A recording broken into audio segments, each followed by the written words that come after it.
पहले कि इनको ये पता होना चाहिए कि 20-20 साल के बच्चे जो हैं वो क्वालिफाइड कर रहे हैं, तो 43 और 45 प्लस के दरमियान में जो बच्चे हैं उनको ये प्रेफरेंस नहीं दे रहे हैं। तो इसका जिम्मेवार कौन होगा? क्या हम यहाँ पर ऐसे ही अपने माँ बाप का पैसा इतना 4-5 लाख ज़ाया करके यहाँ पर बैठे और घर से इस महामारी में हम इसका अगर तावन कर रहे हैं, इसका ये ज़रूरी नहीं है, हमें ये यहाँ पर ज़रूरी नहीं आना था। लेकिन डीसी साहब से हमने बहुत मैसेज करवाए, सब कुछ करवाने के बावजूद भी उन्होंने हमारी कोई बात नहीं मानी। सर इसमें ये जो वाइवा है इन्होंने एक फॉर्मेलिटी रखी हुई है, इन्होंने सिलेक्शन बच्चों की पहले की होती है, 10th का बेस ही नहीं है, 10th के 50 पॉइंट हो ही कैसे सकते हैं। श्रीनगर की जो लिस्ट निकली है वहाँ पर 80% फीमेल मल्टीपर्पज़ के डिप्लोमे के नंबर और 10 पॉइंट जो है रखे उन्होंने वाइवे का नंबर और 10 पॉइंट उन्होंने रखे 10th के नंबर। परसों जो इधर जीएनएम की निकली है वो भी सेम यही निकली है। तो हमारे में इतनी कौन सी बड़ी पोस्ट है जिसमें 5 साल से ये दगड़ाबाजी हो रही है? सर हमारे साथ क्यों ऐसा हो रहा है?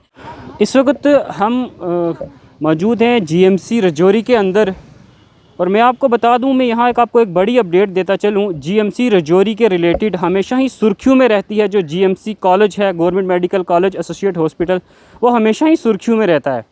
मेरे साथ आप कुछ कैंडिडेट देख रहे हैं, फीमेल कैंडिडेट देख रहे हैं। 2016 में कुछ जो है रिक्वायरमेंट निकाली गई थी, फीमेल मल्टीपर्पज़ हेल्थ वर्कर की जो रिक्वायरमेंट निकाली गई थी 33 पोस्ट थी। उसके बाद इन्होंने 2 बार रिटन एग्ज़ाम भी दिया, लेकिन क्वालिफाइड भी ये हुए थे। रिटन एग्ज़ाम देने के बाद ये क्वालिफाइड भी हुए थे और उसके बाद इनका वाइवा जो वो नहीं हुआ। और इस वक्त जो है जब कोविड की महामारी चल रही थी और गवर्नमेंट ने इस वक्त यूटी एडमिनिस्ट्रेशन ने एक जो है वो नया रूल निकाला, खाली उस जो 33 पोस्ट थी उनको मॉडिफिकेशन करके 3 पोस्ट एक्स्ट्रा ऐड कर दी। और जो ये स्टूडेंट क्वालिफाइड जो स्टूडेंट थे और जो इस वक्त जो नई उन्होंने पॉलिसी निकाली उन स्टूडेंट को जो है वो इनके साथ लगा दिया।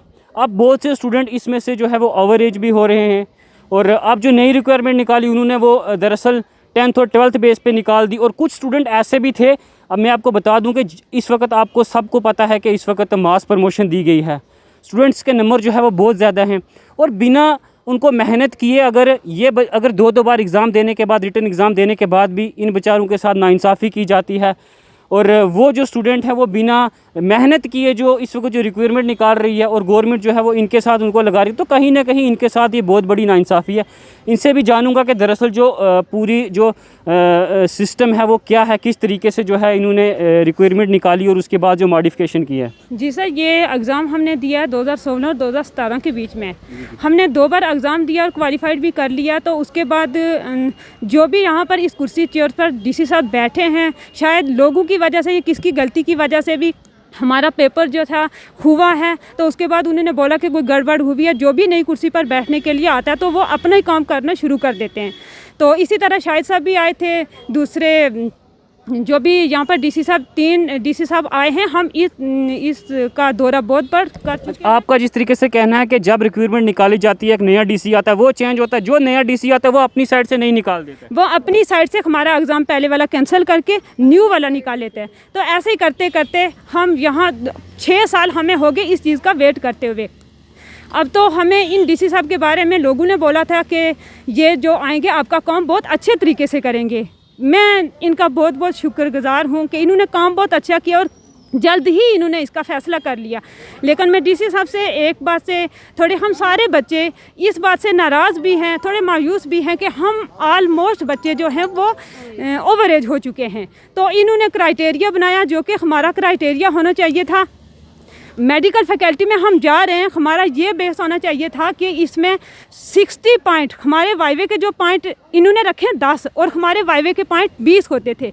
हमारा जो एग्ज़ाम होता था उसमें 60 पॉइंट होते थे, इन्होंने हमारे एग्ज़ाम के 40 पॉइंट रखे डिप्लोमे के, जो कि हमारा मेन चीज़ है। और इन्होंने 50 पॉइंट हमारे रख दिए मेट्रो के।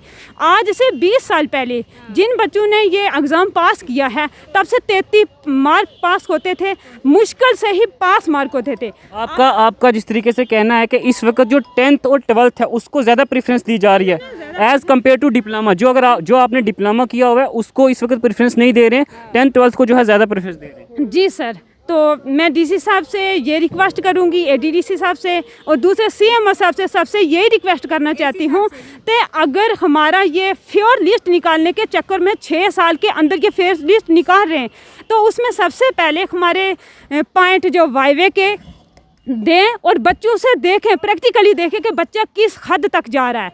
हमारा डिप्लोमा देखें, जो हमने 3-3, 4-4 लाख खर्च के यहाँ तक पहुँचे हैं, अब इसके बाद ना हम कोई दे सकते हैं एप्लीकेशन, ना हम एलिजिबल हैं किसी के लिए। हमारा यही लास्ट चांस है, हम इसी पे अटके हुए हैं। अगर हमारे साथ ये नाइंसाफ़ी हो रही है तो हम कोर्ट तक जा सकते हैं। जी बिल्कुल, ये हकीकत जीएमसी रजौरी की ये जो कुछ स्टूडेंट हैं हमारे साथ जो शेयर कर रहे थे, इन्होंने पूरा बताया कि किस तरीके से 2016 से लेकर इस वक्त तक इनको सफ़र करना पड़ा है। ये जो 33 पोस्टें थी, इनके ऊपर बहुत दारोमदार था, इनको उम्मीद थी, ये मेहनत की हुई थी इन स्टूडेंट्स ने, और इनका जो है वो कंफर्म था, इन्होंने रिटर्न क्लियर किया हुआ था, क्वालिफाइड स्टूडेंट थे। और इनका जिस तरीके से कहना है कि अगर कोई डिप्लोमा करता है उसके जो है वो पॉइंट्स ज़्यादा दिए जाते हैं। इस वक्त आप सबको पता है मास प्रमोशन दी गई है, जो 50% मार्क्स नहीं ले सकता था उसने भी 80+ लिए हैं। और जो इस वक्त मैं आपको बता दूं कि ये जो सिस्टम बना है मास प्रमोशन का, उससे बच्चों ने जो है वो काफ़ी ज़्यादा मार्क्स जो है वो हासिल किए हैं। और उसके बाद अगर आप देखेंगे कि इन पोस्टों को जो क्राइटेरिया पहला था उसको मॉडिफिकेशन करके 3 पोस्टें ऐड करके आप क्राइटेरिया जो है वो चेंज नहीं कर सकते हैं। और जिस तरीके से इन्होंने बताया कि हर बार जो है जो भी नया डीसी आता है वो अपना ही जो है वो कानून चलाता है, हर बार नई इसको मॉडिफिकेशन की दी जाती है इन पोस्टों को, 33 पोस्टों को। और इस वक्त जो है वो कोविड का फ़ायदा उठा के इन्होंने 3 पोस्टें ऐड करके बहुत से स्टूडेंट जो हैं वो बीच में इस वक्त लाए हैं, जो एक सरासर नाइंसाफ़ी है इनके साथ। और ये इस वक्त इनका कहना, जो हमारी उम्मीद थी इन पोस्टों पर बनी हुई थी कि क्योंकि हम क्वालिफाइड स्टूडेंट थे, अब आने वाले वक्त में हमें कोई और जो है वो मौका नहीं मिल सकता है, इसलिए इनकी इल्तिजा है डीसी रजौरी से भी। और मैं सबसे बड़ा जो ज़िम्मेवार ठहराऊंगा यहाँ की हॉस्पिटल की जो इंतज़ामिया है, जो यहाँ का प्रिंसिपल, जो यहाँ के सुपरिटेंडेंट हैं, सबसे बड़े ज़िम्मेवार तो वो हैं, क्योंकि बहुत कुछ उनके हाथ में भी होता है। तो 43 और 45+ के दरमियान में जो बच्चे हैं उनको ये प्रेफरेंस नहीं दे रहे हैं, तो इसका जिम्मेवार कौन होगा? क्या हम यहाँ पर ऐसे ही अपने माँ बाप का पैसा इतना 4-5 लाख ज़ाया करके यहाँ पर बैठे और घर से इस महामारी में हम इसका अगर तावन कर रहे हैं? इसका ये ज़रूरी नहीं है, हमें ये यहाँ पर ज़रूरी नहीं आना था, लेकिन डीसी साहब से हमने बहुत मैसेज करवाए, सब कुछ करवाने के बावजूद भी उन्होंने हमारी कोई बात नहीं मानी। सर, इसमें ये जो वाइवा है, इन्होंने एक फॉर्मेलिटी रखी हुई है, इन्होंने सिलेक्शन बच्चों की पहले की होती है, जो पहले इससे पहले गुंडागर्दी चलती थी वो इस वक्त भी वही मौजूद है हमारी नज़रों के सामने। ऐसा नहीं है कि जो इन्होंने जो भी टारगेट रखा है 10 मार्क्स का, इन्होंने 10 पॉइंट दिए बच्चों को सुनने के लिए या सुनाने के लिए, ऐसा कुछ नहीं हो सकता। सर, अब जम्मू प्रोविंस में पूरा देखें, अब मेरा डाटा देखें कि 82 मार्क्स मैंने डिप्लोमे में लिए हैं। अब देखो, अगर मेरी अनफॉर्चुनेटली कि मैं 20 साल पहले 10th का एग्ज़ाम दिया था, तब पास मार्क ही चलता था, उस तरीके से अगर मेरी परसेंटेज इस वक्त 48 या 40-50 के रेंज में भी आ सकती है, तो मैं जितनी भी मेहनत करूं इस वाइवे के लिए, दिन रात भी मेहनत करूं, मेरा नंबर नहीं आ सकता। इन लोगों ने उन बच्चों का नंबर लगाया होगा, इन्होंने यहाँ पर ज़रूरी है, ये पॉलिसी है, ये किसी न किसी के साथ में रिलेशन में बच्चे हैं जिन्होंने ये पॉलिसी बनाई है। ये तो हमारा बेस सिविल में है ही नहीं है सर, 10th का बेस ही नहीं है, 10th के 50 पॉइंट हो ही कैसे सकते हैं?